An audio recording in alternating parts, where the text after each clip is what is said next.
विधि हरिहर कवि को विद बानी, कहत साधु महिमा सकुचानी। सोमोसन कही जात न कैसे, साक बनिक मनि गुण गन जैसे। एकदम रैप वाला ही फील पूरा धीरे धीरे ला रहे हैं, मतलब वैसे चौपाई मैं इसलिए वगैरह का ऊपर देख भी नहीं पाया क्योंकि सोमोसन कही, फिर साक बनिक मुनि गुण गन। मैंने तुमसे पहले भी, तुमने जब पूछा था तो मैंने बताया था कि मात्राओं का इसमें वो होता है, तो उसको ध्यान में रखते हैं। चले देखें क्या कह रहे हैं हमारे संत जी। कहते हैं विधि हरि हर कवि, हमारे तीनों देवता ब्रह्मा विष्णु महेश, कवि कोविद की बानी, मतलब ब्रह्मा विष्णु महेश सभी इन संतों की महिमा का बखान शब्दों में नहीं कर सकते। दूसरे शब्दों में कहें तो वो इतने महान हैं कि किसी के द्वारा शब्दों में उनका वर्णन असंभव है। Fall short of words, fall short of words. उनकी महिमा कहते हुए वे भी संकोच में पड़ जाते हैं। उन्हें भी लगता है कि संत की महिमा इतनी बता दी, कितना भी बाकी रह जाएगा। लाइक भी हमेशा कहते हैं ना कि इनको शब्दों में नहीं बांधा जा सकता, मतलब वही एज यू सेड की रन शॉर्ट ऑफ वर्ड्स। और यदि जिस चीज को ब्रह्मा विष्णु महेश रचयिता ही नहीं कह सकता, सो मोसन कही जात न कैसे, फिर मैं कैसे कहूं। तो तुलसीदास जी कह रहे हैं कि संतों की जो संगत है, संतों की जो महिमा है, वो जब ब्रह्मा विष्णु महेश भगवान खुद नहीं, उन लोग नहीं बता पा रहे, they fall short of words, वो सब कुछ आते हैं, तो मैं तो क्या ही बोल सकता हूं। कहूं। और अगर मैं कहने भी जाऊं, मान लो तो कहो कि मैं कह लूं, तो ये होगा कि जैसे साग भाजी बेचने वाला कहे कि मैं मणि के गुण का वर्णन करने जा रहा हूं। अच्छा, ऐसा साक बनिक मणि गुण गन जैसे। यानी इसमें मुझे जो अच्छी चीज लगती है कि कितना अपने आप को डाउन टू अर्थ, यानी स्वयं ह्यूमिलिटी, हाँ, कितनी विनम्रता है इनमें।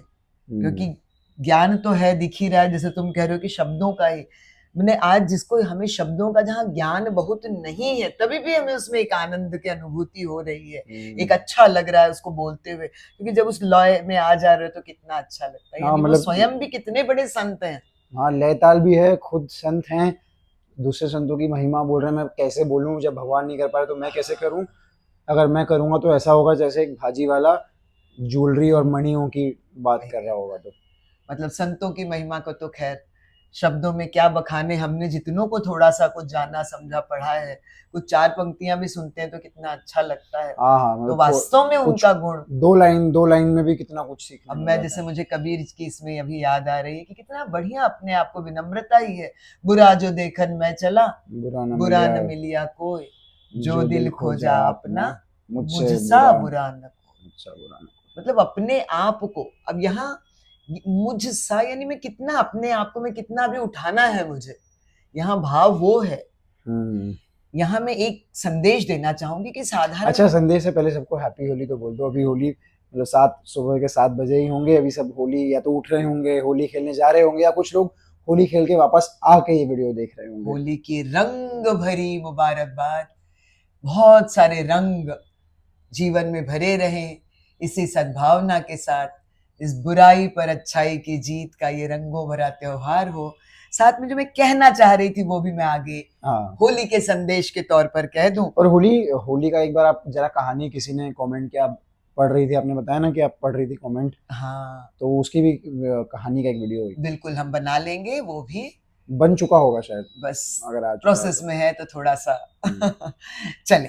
मैं ये कहना चाह रही थी कि मैं जो बताना चाह रही थी, आप जानते ही हैं कि मैं थोड़ा बच्चों के साथ ज्यादा जुड़ी रहती हूँ, तो ये कई बार जो लोग बीच में, मतलब if people have joined midway, पता ना, जो लोग बीच में, बिल्कुल as a teacher, as a mother, all possible ways हम बच्चों के साथ जुड़ना पसंद करते हैं। मतलब एज अ मदर तो आप लिमिटेड बच्चों के साथ जुड़ते हो, लेकिन एज अ टीचर आपका थोड़ा एक्सपेंस बढ़ जाता है। तो मुझे यहाँ एक चीज बतानी बहुत जरूरी भी लग रही है, और ध्यान भी रखिएगा।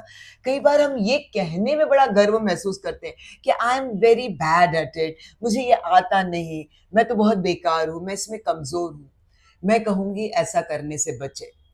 यहाँ पर इसलिए कहते हैं मुझसा बुरा न कोई, संत इसलिए तुलसीदास जी ये नहीं कह रहे कि मैं ऐसा हूं।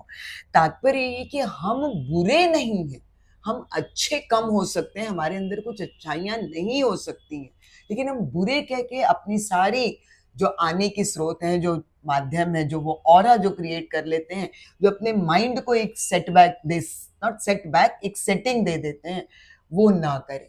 क्योंकि विचार अच्छे, जैसा सोचोगे उसी तरह का सोचो, समझो, तब करो क्या रास्ता उसको अपने आप अप्लाई बन करो। जाता है। और लेकिन ये सब होने के बाद घमंड ना हो और ह्यूमिलिटी हो, जैसे तुलसीदास जी के बिल्कुल, अंदर। ये तो धीरे धीरे ना स्टेप बाय स्टेप आती ही हाँ जाती नहीं है। नहीं, घमंड आ जाता है ना, जैसे अर्जुन में घमंड आ गया था, हम लोग भगवत गीता के उसमें देखते हैं कि हाँ, इतना कुछ प्राप्त कर लिया कि अर्जुन को घमंड आ गया। इसीलिए कबीर ने ये भी कहा है कि निगुरा ना रहे। हम्म, गुरु का महत्व भी यही है कि समय समय पर, दैट इज वाई उसको परिमार्जन कहते हैं शुद्ध हिंदी में, साफ करना।